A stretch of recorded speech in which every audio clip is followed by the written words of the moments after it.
why is Biden running? That's really the question that we all want to know. But a Wall Street Journal columnist writes, I have yet to hear Mr. Axelrod or any other prominent Democrat of the Obama, Clinton, or Biden circle suggest Mr. Biden is doing America a favor by running. He goes on to write, quote, starting to crystallize in the press is the off-the-record question heard from senior Democrats over the past year. If Mr. Trump is such a danger to America, democracy, and apple pie, shouldn't Mr. Biden be heeding voters, stepping aside, and opening the door to a new generation of Democrats? Well, that is the question that we are all asking. Who, what, why they have Joe Biden going to win South Carolina, I'm sure. But one thing I want to ask you about, Molly, because I know that you follow this all very closely. We're all wondering why Biden, but he does have a stranglehold on this nomination, at least now. But I wonder, though, South Carolina, he's banking on the black voters coming out for him, supporting him. Maybe not in this so much, but in a general election. But we have a clip. MSNBC is kind of startled to discover that maybe those black voters might be moving away from Joe. Let's take a listen to that, and then I want to get your reaction.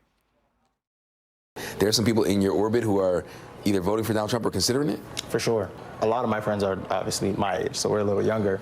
We've only voted once, for a president. And Trump is kind of all we know. And they're kind of Trump and Biden. They're like, well, we were broke with Biden. We weren't with Trump. And that's kind of the only thing that I'm hearing over and over again is that, well, Trump, we had money. I love that slogan, broke with Biden. Maybe a little bit more realistic than Bidenomics. But do you think that the black voters in South Carolina, do you think that they're still going to be supporting Biden? Or is that what we heard? Is that an anomaly or is that going to be a pattern? Well, it'll be interesting to break down the black vote into different subsets as well, because overwhelmingly they will continue to vote Democrat. That is something that black voters have done for many decades. But you actually need like a complete 100% vote if you're the Democrat Party, and you're getting word from a lot of people that they might not be voting for him. It's something we're experiencing here that we haven't had since like Grover Cleveland, where you can actually compare two presidencies side by side. You can say, what was life like under the Trump administration and what was life like under the Biden administration? And there are lots of issues that people care about, whether it's the border, foreign policy, crime. But there is that saying that Bill Clinton used to say, that it's the economy, stupid. And economically speaking, people really remember that it wasn't that long ago that things were much better than they are now. And that is going to be a challenge for the Democrats. And I just want to say, that's why they might be risking things by not having a Democratic primary for real. Like they claim they're having a Democrat primary, but it's not really open to other people. They've done a really good job of shutting down anything, even though people are saying they don't want to vote for Joe Biden. And that might come back to bite them later. That's what I find so interesting, Griff, is that nobody wants Biden, but yet they're kind of stuck with Biden, at least for now. I've been maintaining it for over a year now. I don't think Joe Biden is going to be the Democrat nominee. I don't think it's going to be Dean Phillips or Marianne Williamson. I don't think it's going to be RFK. But I think come convention time, there's going to be a major shakeup. I'm still putting my money on Gavin Newsom, but at least for now, it looks like they're sticking with Joe. He's in L.A. He's raising more money. He's raised a lot of money. Where's that money going to go if Joe's not the nominee? You better knock this kind of talk off. Otherwise, President Biden's going to send corn pop after you. Yes. This kind of talk, it's not what he wants. And look, I think what's really fascinating, and that clip he played was very fascinating, too, the young people, younger voters, 30 and under, have no connection whatsoever. They're completely unable in any way to relate to this guy. And now you've got Joe Biden upsetting these young voters who are supposed to come in droves. They're the climate activists. And of course, he's all in on the green agenda. But yet he's upsetting them with Gaza. He's upsetting them with the financial realities of their life. And now the core group of the black vote, particularly where it turned around for him in South Carolina, what's going to be fascinating tonight, and Molly knows this better than anybody, I think, watching these elections, is actually, even though he's taken it for a given, he's out in L.A. and, the Palmetto State that saved him the first time, it's going to be interesting to see how the turnout comes, because he had about 250,000 or plus turnout, and he got about 48% to 50% last time. If he underperforms that, you're going to have party leaders saying, you know what? We may really need to look at an option like Tommy Lahren talking about, because this was a gimme. You got to get the gimme big.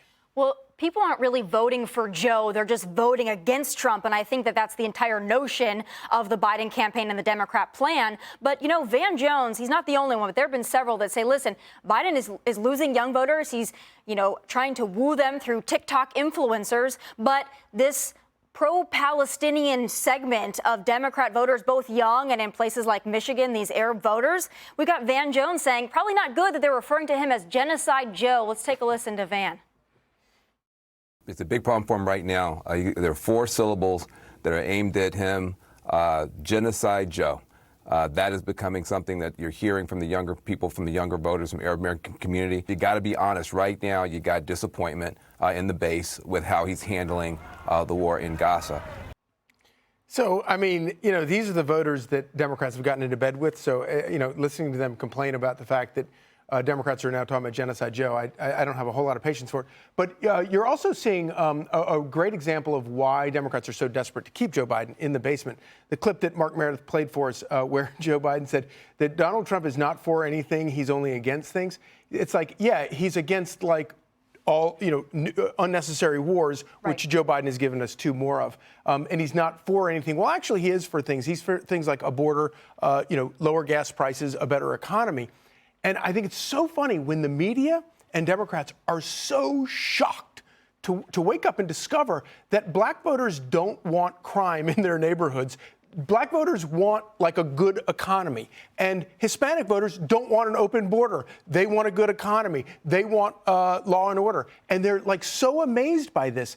But this is what and I'm not up on Grover Cleveland, but which is why I'm so glad that you're a friend of mine, because you are always can help me out with these things. But you don't have to look very far back to realize that it's these policies, and whether it's the border or the economy, every single one of these things that has made people's lives more miserable over the course of just 4 years can be traced directly to policies that this administration has enacted.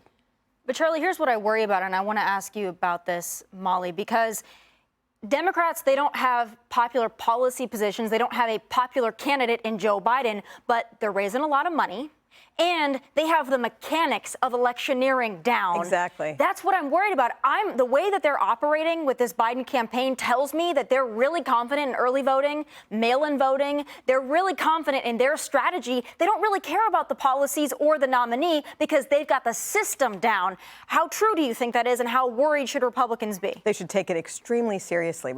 Democrats have done a good job of changing from having campaigns where you have good candidates and you have a persuasive message. They understand that elections are won now by how many ballots you get into ballot boxes. That's what they're doing. That's why Joe Biden is meeting with donors, because it takes so much money to do it. So Republicans would be wise to follow that. Hey, Sean Hannity here. Hey, click here to subscribe to Fox News YouTube page and catch our hottest interviews and most compelling analysis. You will not get it anywhere else.